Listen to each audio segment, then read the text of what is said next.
Guys, share ko lang yung mga ginawa ko sa bottle ng mineral water. Yan. Paglagyan ba ng yung mga abubot, yung mga maliliit na bagay para hindi pa kalat-kalat.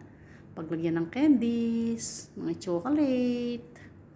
Oh, yung mga takip pa yan.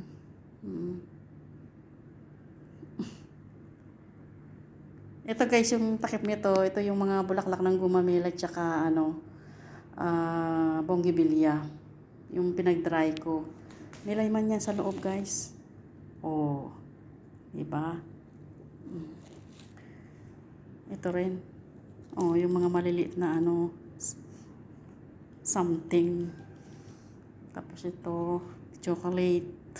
Chocolate. Ito flower base. Pinagawa lang yan. Pero kukunin yan. Siya na maglagay ng bulaklak. Flower base. Tapos yan yung basket. Yung takip ng mineral water. Yan ang ginamit kong mga materialis guys. Oh. Mga bulaklak ng gumamela tsaka bonggabilya. Tsaka yung takip ng bote. Yan. Ginaganon ko muna siya. Ayan. Binabalutan ko.